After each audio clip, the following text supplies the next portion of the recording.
Hello दोस्तों, हर दिन की तरह आज भी हम लोग का क्लास चलेगा जिस चैनल का नाम है सक्सेस एकेडमिक क्लासेज।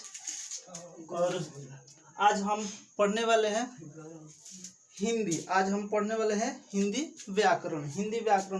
जैसे कि हम लोग वहाँ तक पढ़े, पीछे वाले वीडियो में, फर्स्ट वीडियो में पढ़े थे हम लोग भाषा पढ़ चुके थे। भाषा के एक बार रिवीजन कर लेते हैं। भाषा तो एक बार थोड़ा इसको चेक कर लेते हैं, भाषा में क्या क्या पढ़े हैं। भाषा के कितने प्रकार पढ़े हैं? भाषा के 3 प्रकार पढ़े हैं। एक मौखिक भाषा, एक लिखित और तीसरा पढ़े हैं संकेतिक। ये तीनों भाषा पढ़े थे, जिसमें मौखिक भाषा के मतलब होता है कि मुख द्वारा बोले गए भाषा को मौखिक भाषा कहते हैं। लिखित भाषा का मतलब होता है कि जिस भाषा को हम लोग लिखकर प्रकट करते हैं उसे लिखित भाषा कहते हैं।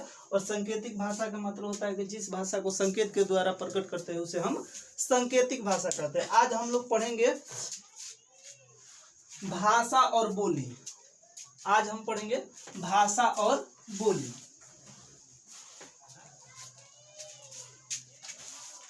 तो हेडिंग डालिएगा, भाषा और बोली। भाषा और बोली। भाषा के मतलब तो हम लोग पढ़ लिए कि भाषा के मतलब क्या होता है। आज हम लोग को पढ़ना है बोली। आखिर बोली किसे कहते हैं? बोली के परिभाषा पढ़ेंगे, बोली के मतलब पढ़ेंगे, बोली का अर्थ समझेंगे कि बोली का अर्थ क्या होता है। बोली मतलब बोली किसको कहा जाता है। तो चलिएगा हम लोग इसको स्टार्ट करते हैं। चलिए नीचे डालिएगा बोली। तो बोली का थोड़ा सा परिभाषा डिफिनेशन पढ़ लेते हैं। तो बोली का परिभाषा होता है कि क्षेत्रीय भाषा को क्षेत्रीय भाषा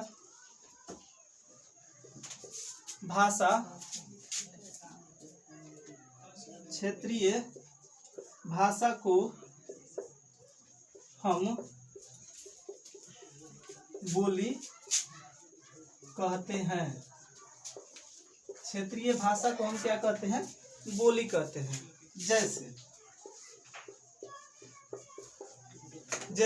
जैसे में एक बार इसको थोड़ा सा समझ लेते हैं। क्षेत्रीय भाषा के मतलब क्या होता है कि जैसे कि मान के चलिए हम लोग अपने समाज में जो, जैसे कि हमारा क्षेत्रीय भाषा क्या हो गया, जैसे हम अभी बिहार के क्षेत्र में है, बिहार क्षेत्र में है, तो बिहार क्षेत्र का भाषा क्या है? भोजपुरी। तो इस भाषा को हम लोग क्या कह सकते हैं? भोजपुरी भाषा को क्या कह सकते हैं? बोली कहा जा सकता है। जैसे कि कुछ भोजपुरी भाषा में भी अनेकों तरह का भाषा होता है। जैसे कि मतलब बक्सर जिला का कुछ अलग भाषा होता है, छपरा जिला में चले जाइएगा कि वही भोजपुरी का कुछ अलग भाषा हो जाता है। तो उसे हम लोग भाषा ना कहकर बोली कहते हैं। उसे हम लोग क्या कहते हैं? बोली कहते हैं। जैसे कि कुछ अपने घर में किसी दूसरे भाषा का प्रयोग करते हैं और घर से बाहर जाते हैं तो किसी दूसरे भाषा का प्रयोग करते हैं। भोजपुरी में ही हम लोग दूसरे भाषा का प्रयोग करते हैं। जैसे लिखिएगा कि मुझे एक कप चाहे एक गिलास की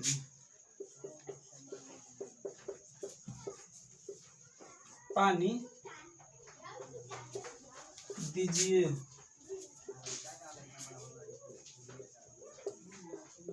मुझे एक गिलास पानी दीजिए। अब इसको हम लोग ये कौन सा हो गया? ये हिंदी भाषा होगा। ये हिंदी भाषा हो गया, या इसको भाषा भी डायरेक्ट बोल सकते हैं। ये हिंदी भाषा हो गया, या इसको भाषा भी बोल सकते हैं। अब क्षेत्रीय भाषा को किस रूप में जानेंगे? जैसे कि हम लोग बोलते हैं क्या?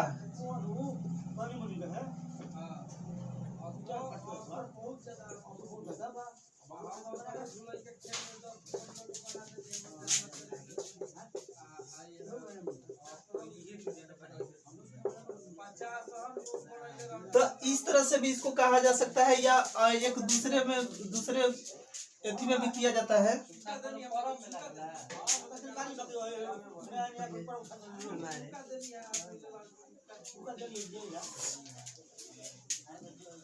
या इस तरह से भी इसको कहा जा सकता है कि हमरो के एक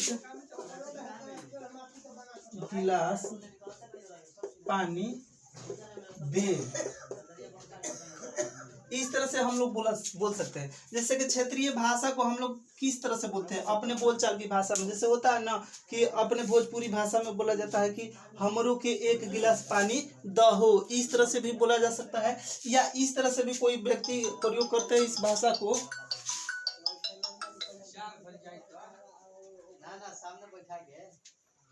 या इस भाषा को इस तरह से भी प्रयोग किया जाता है कि हमरों के एक गिलास पानी दे या दे रे, इस तरह से भी बोला जाता है। जैसे हम लोग को अपने समाज में क्या करते हैं, अपने से छोटों को अरे कहकर बोलते हैं, या उसके साथ मतलब हो भी कभी कहते हैं। जैसे कि कभी होता है ना कि हमरों के एक गिलास पानी दहो, इस तरह से भी बोला जाता है ना। तो इस भाषा को क्या कहेंगे, इस भाषा को हम लोग क्या कहेंगे, बोली। इस भाषा को हम लोग कहेंगे बोली। इस भाषा को हम लोग क्या कहेंगे, इस भाषा को हम लोग बोली कहते हैं। तो यही होता है भाषा और बोली में अंतर। भाषा के मतलब होता है कि जो हमारे पूरे भारत में बोला जा सकता है, या भारत में बोला जाता है, या हमारे देश के जितने भी राजधानी है, राज्य और राजधानी है, उसमें हर एक जगह इस भाषा को प्रयोग किया जा सकता है। लेकिन हम लोग बोली का हर एक जगह प्रयोग नहीं कर सकते। बोली मतलब अनेकों जगह के मतलब अलग अलग बोली होता है। तो इस तरह से हम लोग इसको पढ़ते हैं। तो चलिए आगे पढ़ते हैं। ये तो क्लियर हो गया भाषा और बोली। चलिए आगे पढ़ते हैं।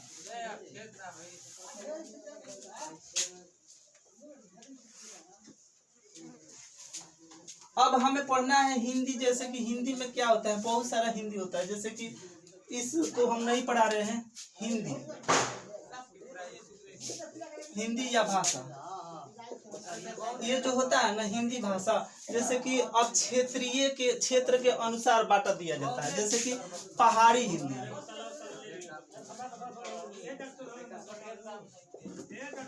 पहाड़ी हिंदी, तो पहाड़ी हिंदी, राजस्थानी हिंदी, बिहारी हिंदी, इस तरह से मतलब हम लोग राज्य के अनुसार पढ़ते हैं। उड़ीसाई हिंदी, मतलब जितने राज्य है उस तरह से हम लोग पढ़ते हैं। पश्चिमी हिंदी, उत्तरी हिंदी, इस तरह से कर कर हम लोग पढ़ते हैं। तो ये सब हम लोग कोर्स में नहीं है पढ़ना, तो हम लोग ये सब नहीं पढ़ेंगे।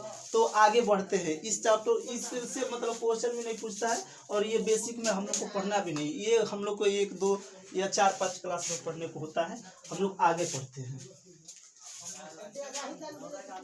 चलिए अगला टॉपिक है भाषा और व्याकरण।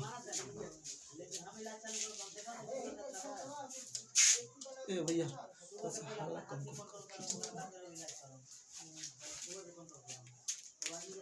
चलिए आगे पढ़ते हैं। भाषा और व्याकरण, भाषा और व्याकरण हम लोग को आज पढ़ना है। भाषा और व्याकरण, ये हम लोग का मुख्य चैप्टर है। भाषा और व्याकरण, भाषा और व्याकरण में अंतर क्या होता है, और इसका प्रयोग कहाँ कहाँ होता है, और इसका प्रयोग मतलब क्या करना है क्या नहीं करना है, इसी के बारे में आज हम लोग पढ़ेंगे। भाषा और व्याकरण, तो थोड़ा सा एक बार इसके ऊपर चर्चा कर लेते हैं। भाषा के मतलब होता है ना कि जो हम अपने भावनाओं को किसी दूसरे तक पहुंचा सके, जिस माध्यम से पहुंचा सके। जैसे मुख से बोलकर, या कापी पर कलम से लिखकर, या संकेत के द्वारा किसी तरह से पहुंचा दे, तो उसे हम लोग भाषा कहते हैं। और व्याकरण हो गया ना कि व्याकरण के बिना भाषा अधूरा है, और भाषा के बिना व्याकरण अधूरा है। दोनों के बिना, एक दूसरे के बिना दोनों अधूरा है। इन दोनों के बीच में संबंध होता है दिया और बाती का। जैसे कि मान के चलिए दिया नहीं रहेगा तो बाती जल नहीं पाएगा, और बाती रहेगा तो मतलब बाती रहे, दिया नहीं रहेगा तब पर भी नहीं जल पाएगा। तो इस तरह से इसके रूप में हम लोग पढ़ते हैं। तो भाषा और व्याकरण में संबंध,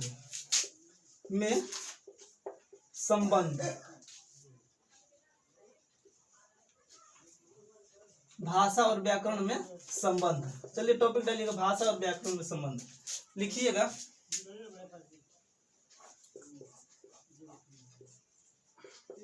भाषा और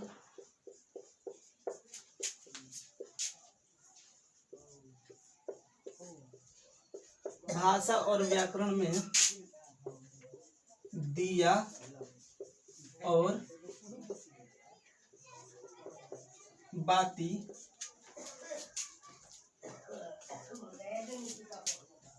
का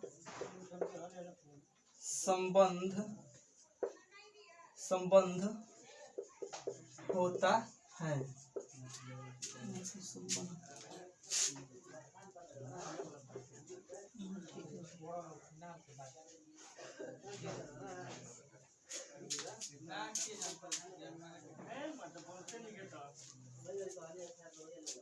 दिया और बाती का संबंध होता है। जैसे कि मान के चलिए एक दिया है, इस तरह से हम लोग बनाते हैं, ये दिया है, यहाँ से हम लोग बाती जला रहे हैं, यहाँ से बाती जला रहे हैं, तो दिया और बाती, अगर ये दिया को हटा दिया जाएगा तो बाती कभी जल नहीं पाएगा, और बाती को हटा दिया जाएगा, इस बाती को हटा दिया जाएगा तो केवल दिया जल नहीं पाएगा। तो यही हम लोग का संबंध होता है, भाषा और व्याकरण में यही संबंध होता है। तो चलिए आगे पढ़ते हैं। केवल व्याकरण, हिंदी व्याकरण, अगला टॉपिक डालिएगा हिंदी व्याकरण, इसको रफ कर देते हैं।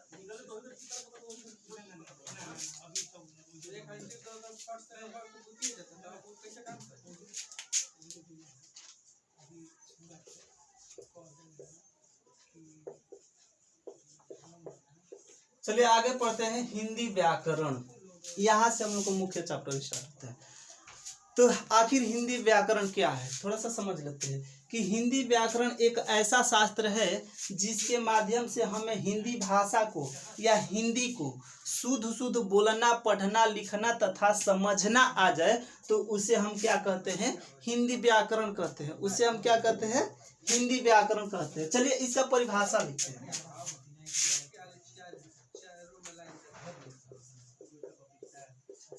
लिखिएगा,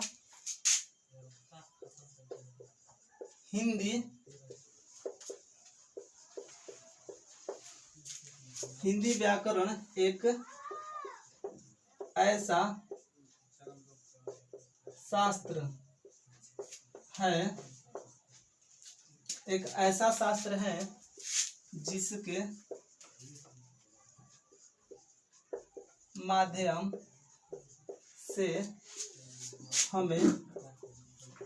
है, जिसके माध्यम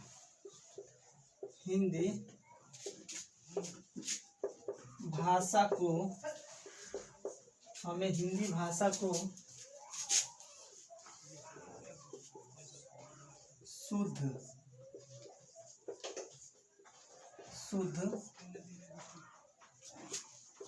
बोलना, पढ़ना, लिखना तथा समझना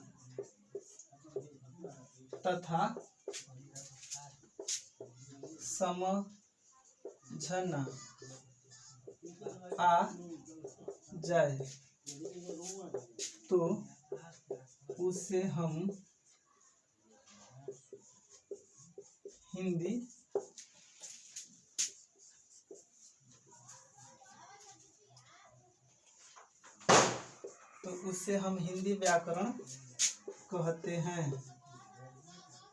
तो उसे हम हिंदी व्याकरण कहते हैं। थोड़ा सा ध्यान दीजिएगा कि अब यहाँ पर हम इसका परिभाषा, हिंदी व्याकरण का परिभाषा लिखवाए हैं कि हिंदी व्याकरण एक ऐसा शास्त्र है जिसके माध्यम से हमें हिंदी भाषा को शुद्ध बोलना, पढ़ना, लिखना तथा समझना आ जाए, तो उसे हम क्या कहते हैं, हिंदी व्याकरण कहते हैं। उसे हम क्या कहते हैं, हिंदी व्याकरण कहते हैं। जैसे में लिखिएगा कि राम घर जाता है, राम घर जाता है, ये एक हम लोग को वाक्य हो गया, सेंटेंस हो गया, ये हम लोग का एक वाक्य हो गया। अगर इसमें से हम लोग व्याकरण हटा लेंगे तो मतलब इसका कोई अर्थ ही नहीं होगा, अर्थहीन हो जाएगा, और इसमें से भाषा को हटा लेंगे तो तब पर भी इसका कोई अर्थ नहीं होगा। तो यही हम लोग को मतलब व्याकरण और हिंदी व्याकरण में मतलब और भाषा में संबंध होता है। चलिए आगे पढ़ते हैं व्याकरण के भेद। चलिए इसको रफ करते हैं।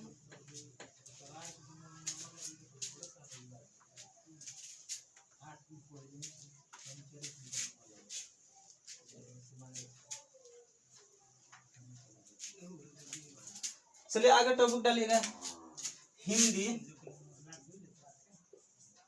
हिंदी हिंदी व्याकरण के भेद। हिंदी व्याकरण के भेद लिखिएगा आगे, इसके नीचे लिखिएगा हिंदी व्याकरण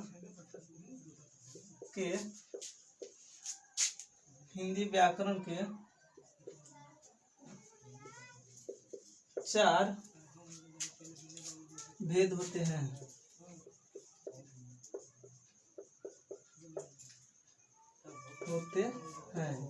हिंदी व्याकरण के चार भेद होते हैं।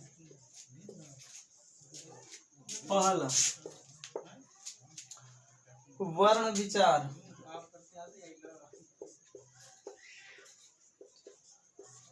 दूसरा शब्द विचार,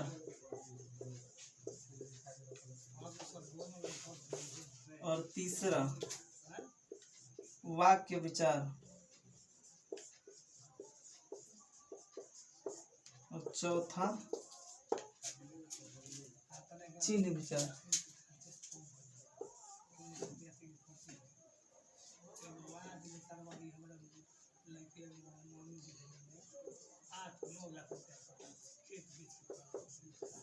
चौथा चिन्ह विचार।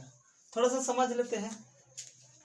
हिंदी व्याकरण के चार भेद होते हैं। पहला होता है वाक्य विचार, दूसरा होता है शब्द विचार, तीसरा वर्ण विचार, शब्द विचार, वाक्य विचार और चिन्ह विचार।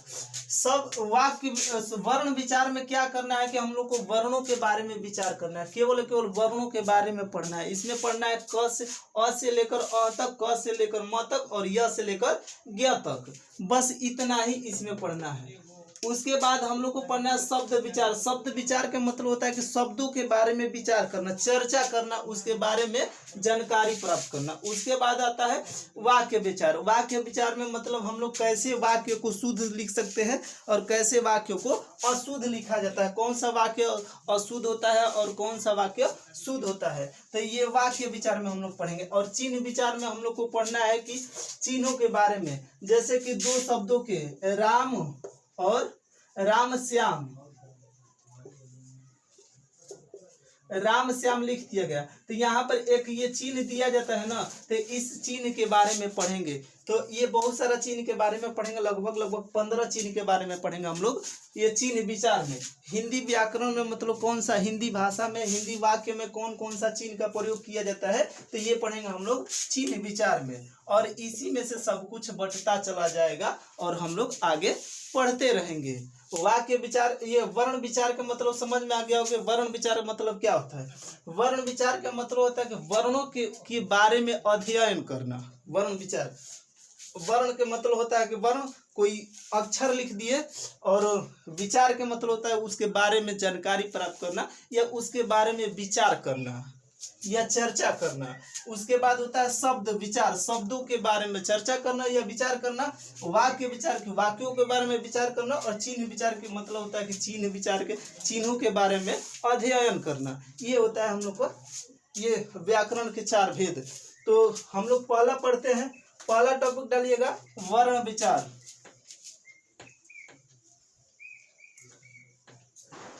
चलिए आगे लिखते हैं, हेडिंग डालिएगा वर्ण विचार।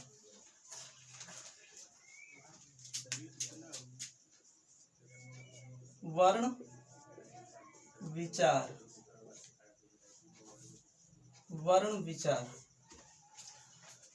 थोड़ा सा वर्ण विचार के बारे में चर्चा कर लेते हैं कि वर्ण विचार में आखिर हम लोग को क्या क्या पढ़ना है। चलिए देखिएगा, वर्ण विचार के बारे में मतलब इसका परिभाषा पढ़ेंगे और इसमें वर्ण विचार के कितने भेद होते हैं उसके बारे में बारी बारी से हम लोग पढ़ेंगे। तो हेडिंग डालिएगा वर्ण विचार, इसका परिभाषा लिखिएगा।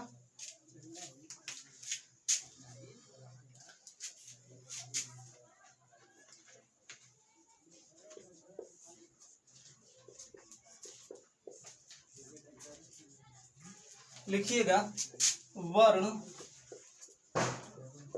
उस मूल ध्वनि को कहते हैं वर्ण। उस मूल ध्वनि को कहते हैं वर्ण। उस मूल ध्वनि को कहते हैं जिसका कोई खंड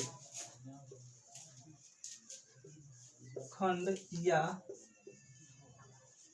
टुकड़ा न हो सके।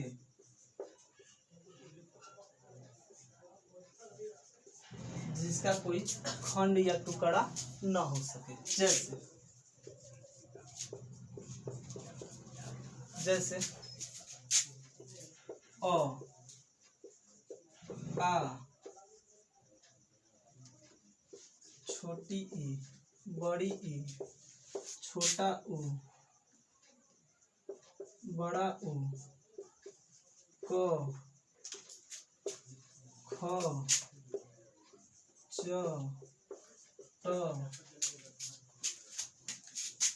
प, ब, म, डॉट इत्यादि।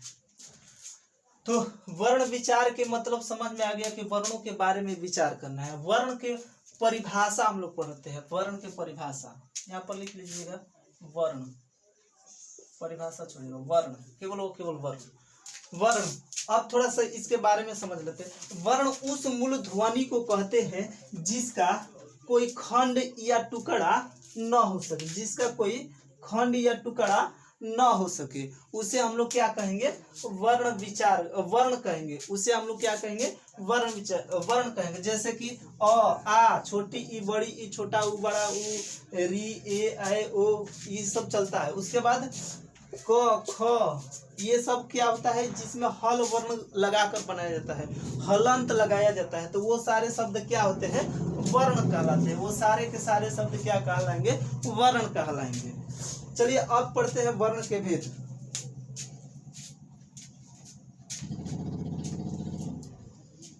चलिए आगे पढ़ते हैं वर्ण के भेद। इसे रफ कर देते हैं, वीडियो को रोक कर आप लोग लिख लीजिएगा।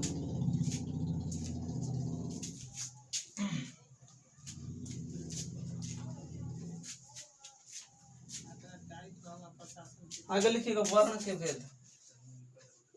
वर्ण के भेद। इसके नीचे लिखिएगा कि वर्ण के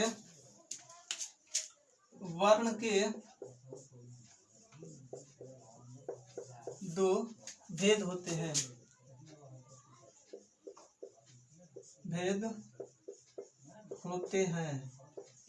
वर्ण के दो भेद होते हैं। पहला लिखिएगा स्वर वर्ण।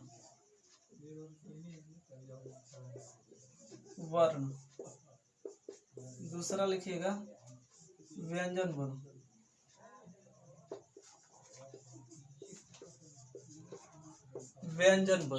अब थोड़ा सा इसके बारे में चर्चा कर लेते हैं कि स्वर वर्ण किसे कहते हैं, व्यंजन वर्ण किसे कहते हैं। यही दो वर्ण हम लोग पढ़ेंगे इसमें।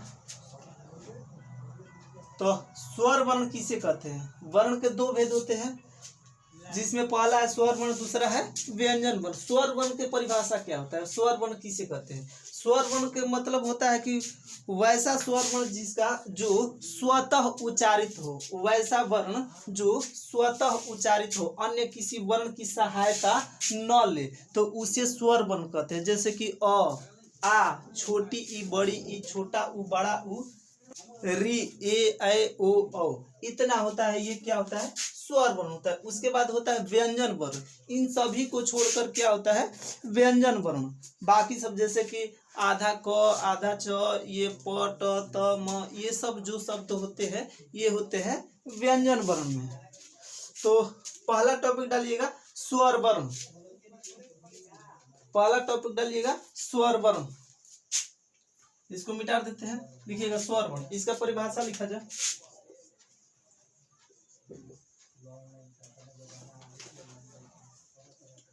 लिखिएगा स्वर वर्ण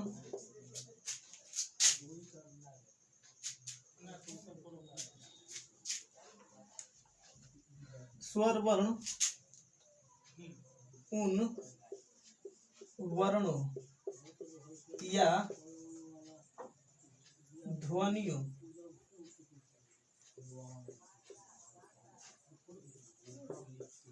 वर्ण या ध्वनियों को कहते हैं। स्वर वर्ण उन वर्णों या ध्वनियों को कहते हैं जिसका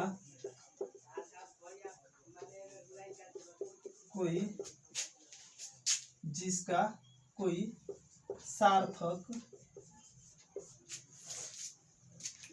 नहीं।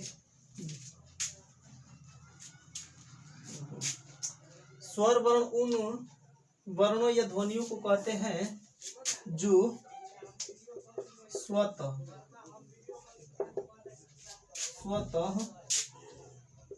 उच्चारित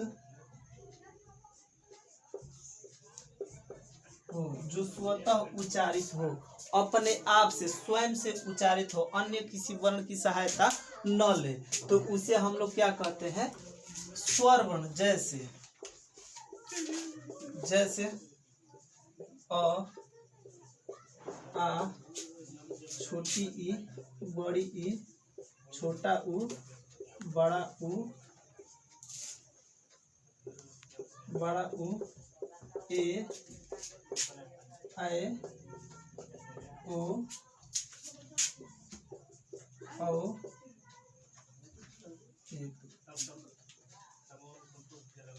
एक तो छूट रहा है कहाँ? आ, छोटी ई, बड़ी, छोटा उ, बड़ा ए, ओ, एक तो छोटी बड़ी, एक री, ए, ऐ, ओ। ये इनकी संख्या लिखिएगा नीचे, इनकी संख्या 11 होती है। इनकी संख्या 11 होती है। तो थोड़ा सा समझ लेते हैं। स्वर वर्ण उन वर्णों या ध्वनियों को कहते हैं जो स्वतः उच्चारित हो, जो क्या हो? स्वतः उच्चारित हो, तो उसे हम लोग क्या कहते हैं? स्वर वर्ण। उसे हम लोग क्या कहते हैं? स्वर वर्ण। जैसे कि अ, आ, छोटी ई, बड़ी ई, छोटा उ, बड़ा उ, री, ए, ऐ, ओ, औ। इनकी संख्या कितनी होती है? इनकी संख्या 11 होती है। इनकी संख्या 11 होती है। ये नोट कर लीजिएगा, नोट में इनकी संख्या 11 होती है। गिन लिया जाए, 1 2 3 4 5 6 7 8 9 10 और 1 11। इनकी संख्या कितनी होती है? 11 होती है।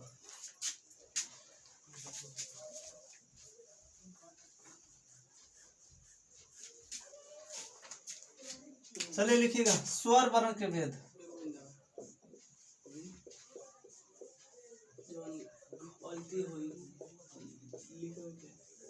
स्वर वर्ण के भेद, चलिए लिखिएगा। स्वर वर्ण के मुख्यतः 2 भेद होते हैं।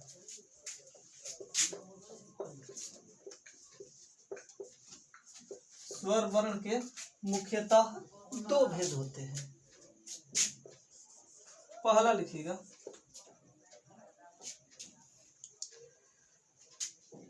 उच्चारण में लगने वाला समय के आधार पर।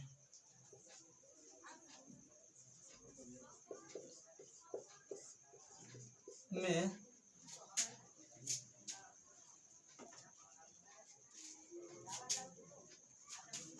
उच्चारण में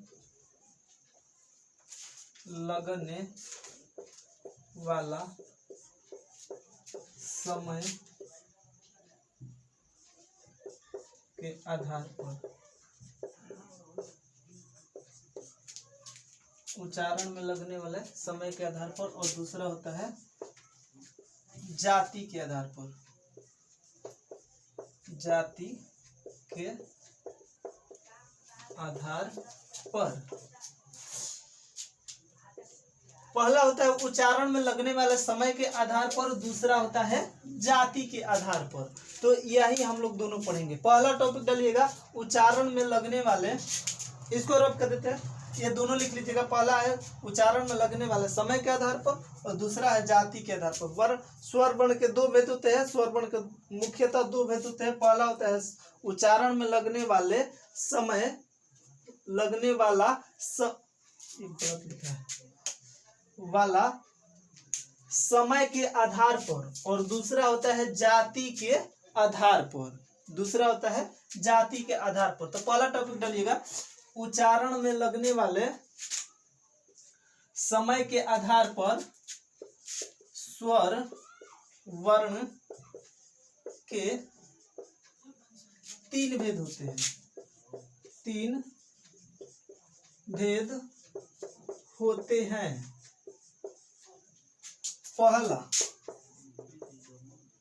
पहला लिखिएगा ह्रस्व स्वर,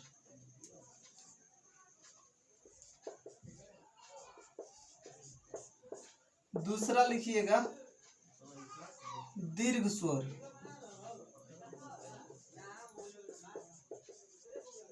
और तीसरा लिखिएगा प्लुत स्वर।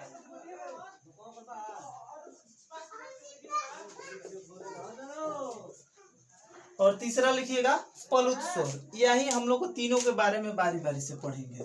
पहला है देखिएगा उच्चारण में लगने वाले समय के आधार पर स्वर वर्ण के तीन भेद होते हैं। पहला है कि ह्रस्व स्वर, दूसरा है दीर्घ स्वर, और तीसरा है प्लुत स्वर। ह्रस्व स्वर किसे कहते हैं, दीर्घ स्वर किसे कहते हैं, और प्लुत स्वर किसे कहते हैं, ये सबके बारी बारी से हम लोग, ये सबके बारे में बारी बारी से हम लोग पढ़ेंगे।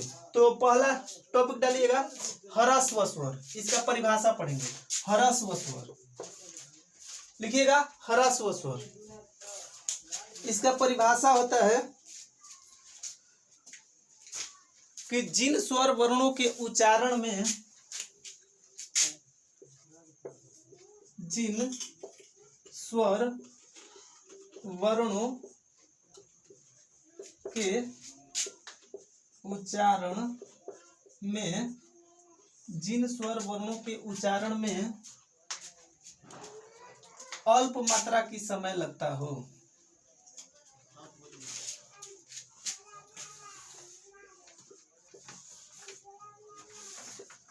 अल्प मात्रा की समय लगता हो तो उसे हम ह्रस्व स्वर वर्ण कहते हैं। देखिएगा ह्रस्व स्वर वर्ण का परिभाषा होता है कि जिन स्वर वर्णों के उच्चारण में अल्प मात्रा की समय लगता हो तो उसे ह्रस्व स्वर कहते हैं। इसे हम लोग एक मात्री स्वर भी कहते हैं। ह्रस्व स्वर को और एक नाम से जानते हैं, एक मात्री स्वर भी कहते हैं।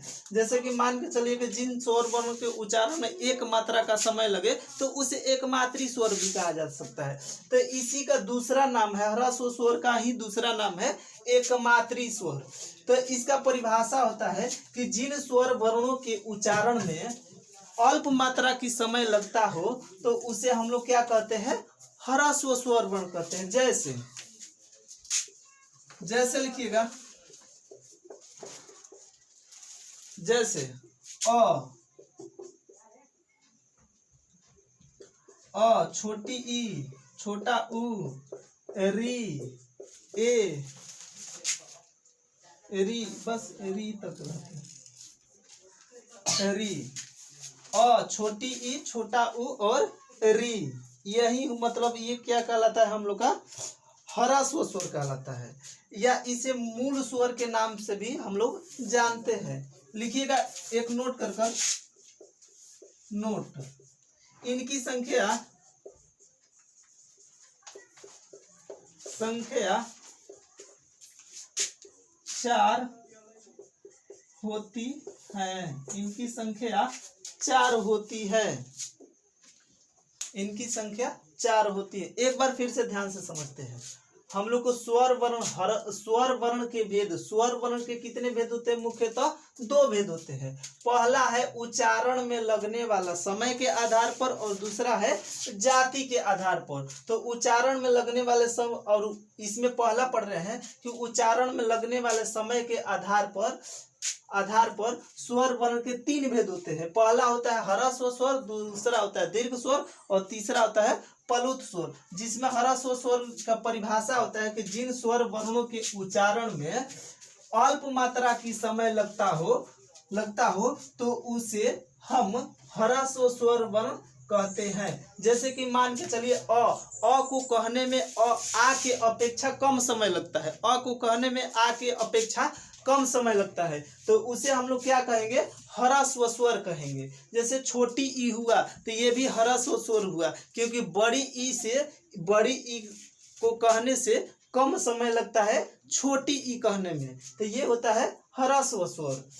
उसी तरह से छोटा उ और री क्या होता है? ह्रस्व स्वर। इनकी संख्या कितनी होती है? 4 होती है। तो चले आगे और पढ़ते हैं। 2 नंबर डालिएगा दीर्घ स्वर। इसको रब कर देते हैं।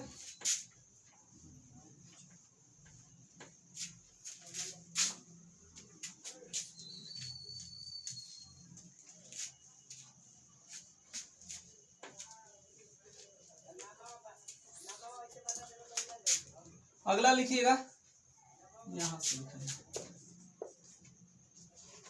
दीर्घ स्वर वर्ण। दीर्घ स्वर वर्ण ये था दूसरा। चलिए लिखिएगा इसका परिभाषा कि जिन स्वर वर्णों के उच्चारण करते समय जिन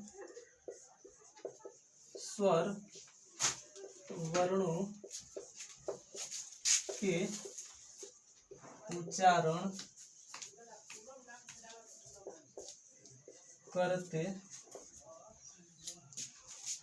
करते समय जिन वर्णों के उच्चारण करते समय ह्रस्व स्वर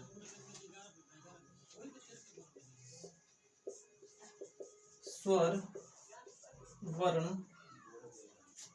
से अधिक, ह्रस्व स्वर वर्ण से अधिक समय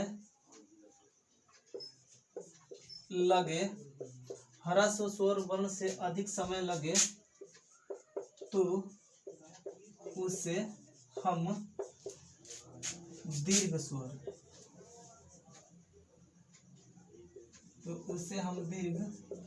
स्वर वर्ण कहते हैं। तो उसे हम दीर्घ स्वर वर्ण कहते हैं। चलिए देखिएगा, दीर्घ स्वर वर्ण का परिभाषा होता है कि जिन वर्णों के उच्चारण करते समय ह्रस्व स्वर वर्ण से अधिक समय लगे या दुगना समय लगे तो उसे हम लोग क्या कहते हैं? दीर्घ स्वर वर्ण कहते हैं। उसे हम लोग क्या कहते हैं? दीर्घ स्वर वर्ण कहते हैं। जैसे लिखिएगा आ, बड़ी ई, बड़ा ऊ, ए, ऐ, ओ, औ, अंग, ओ तो औ तक रहता है बस। 1 2 3 4 5 6 7 7 4 11, ठीक है। तो औ तक होता है। लिखिएगा इनकी संख्या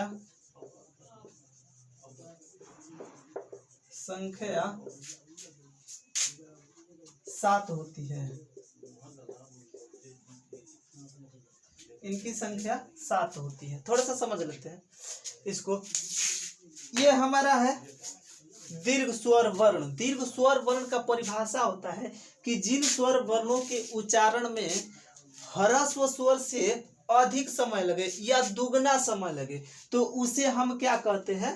तो उसे हम दीर्घ स्वर वर्ण कहते हैं। जैसे कि आ, छोटी ई, आ, बड़ी ई, बड़ा उ, ए ओ औ। ये क्या है हम लोग का दीर्घ स्वर वर्ण है। इसे हम लोग क्या कहते हैं, दीर्घ स्वर वर्ण कहते हैं। इनकी संख्या कितनी होती है, 7 होती है। इनकी संख्या 7 होती है। चलिए अब अगला पढ़ते हैं। इस थोड़ा सा समझ लेते हैं। थोड़ा ज्यादा समय लगने का मतलब है कि जैसे अ हम लोग को क्या है, अ क्या है, ह्रस्व स्वर है। अ हम लोग का ह्रस्व स्वर है। वही आ को रख देते हैं तो ये हो जाता है दीर्घ स्वर। दीर्घ स्वर कैसे होता है, अ कहने में थोड़ा कम समय लगता है, हमें कम बल लगाया जाता है, कम समय लगता है। लेकिन वही आ कहने में थोड़ा ज्यादा बल भी लगाया जाता है, ज्यादा समय लगता है। तो इसलिए समय के आधार पर स्वर वर्ण के 3 भेद होते हैं। तो पहला होता है ह्रस्व स्वर, दूसरा होता है दीर्घ स्वर, और तीसरा चलिए पढ़ते हैं।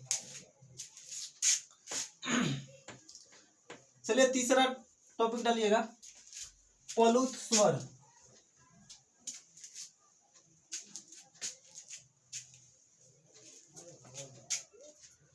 तीसरा लिखिएगा प्लुत स्वर।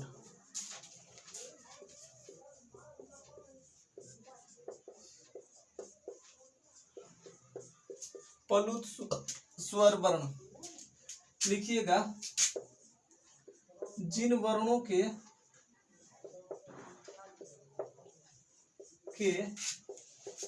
उच्चारण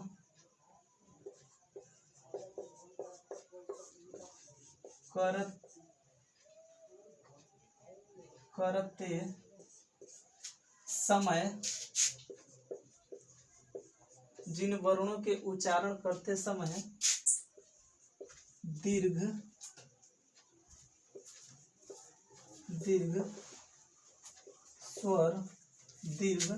स्वर वर्ण से भी अधिक समय लगे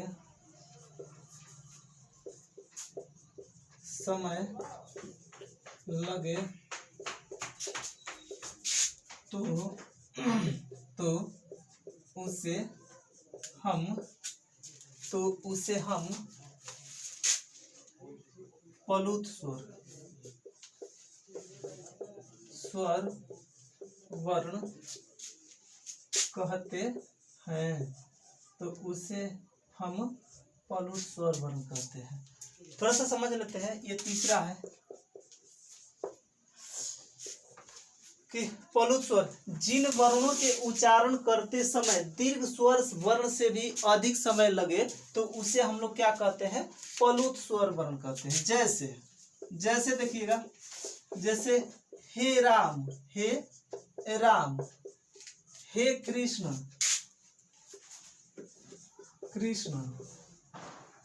अजी,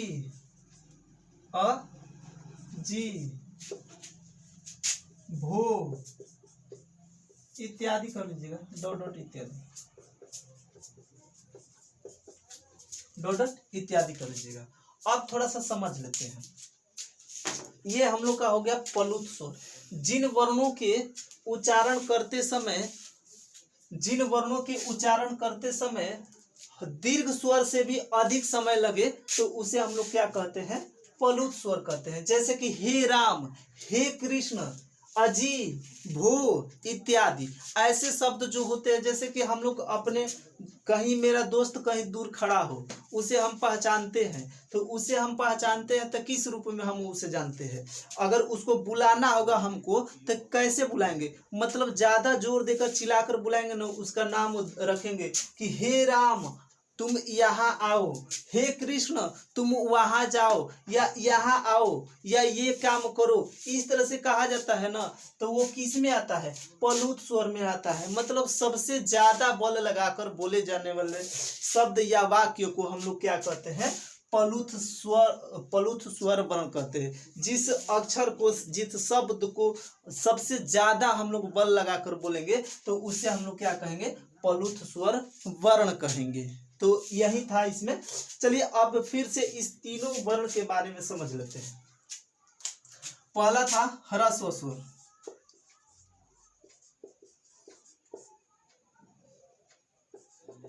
स्वर, दूसरा था दीर्घ स्वर,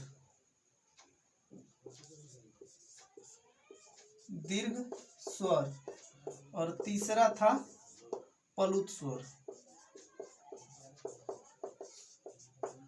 चलिए ये सब नहीं समझ में आया होगा, एक उदाहरण देते हैं। आप लोग अपने घर के आसपास पड़ोस या अपने घर में भी मुर्गा देखेंगे, मुर्गा जो सुबह सुबह बोलता है। मुर्गा को देखे होंगे तो सुबह सुबह जो बोलता है तो पहला आवाज जो निकालता है वो कौन सा आवाज निकलता है? ह्रस्व स्वर आवाज निकलता है। दूसरा आवाज निकलता है दीर्घ स्वर निकलता है, और तीसरा निकलता है प्लुत स्वर, जो हम सुबह सुबह सुन पाते हैं। जिस आवाज को सुनते हैं तो केवल केवल प्लुत स्वर को ही हम लोग सुनते हैं। और ये जो दो स्वर है ना, इसको हम लोग नहीं सुन पाते हैं, क्योंकि ये दो स्वर जो है धीरे धीरे बोलता है। मुर्गा कैसे बोलता है? पहले बोलेगा कुक, पहले सुबह में जो बोलता है पूरा चिल्लाने से पहले बोलता है कुक, उसके बाद दूसरा बार बोलता है कुक कुक कुक कुक, इस तरह से बोलता है। दूसरा बार बोलता है कुक कुक, और तीसरा बार जो बोलता है ना तो इस तरह से कुछ बोलता है कु कु हो कुक, कुकु हो कु, इस तरह से बोलता है। तो पहले जो कुक बोला वो क्या है? ह्रस्व स्वर है। जो दीर्घ स्वर क्या होता है? कुक कुक दो बार बोला तो दीर्घ स्वर हो गया। और कुकु हो कुक जो आवाज हम लोग को सुबह सुबह सुनाई देता है तो उसे हम लोग क्या कहते हैं? प्लुत स्वर। या गधे देखे होंगे, गधे अपने घर या आस पड़ोस में मतलब गधे देखे होंगे, वो कैसा गधा जो मतलब क्या बोलते हैं, जो सामान ढोने का काम करता है। तो वो भी जो आवाज निकलता है ना, तो सुबह में वो भी आवाज निकलता है। तो पहला आवाज निकलता है ये ह्रस्व स्वर, उसके बाद दीर्घ स्वर, और उसके बाद प्लुत स्वर का आवाज निकलता है। तो यही था आज का टॉपिक। तो आज के लिए इतना ही रहने दिया जाता है। तो आप सभी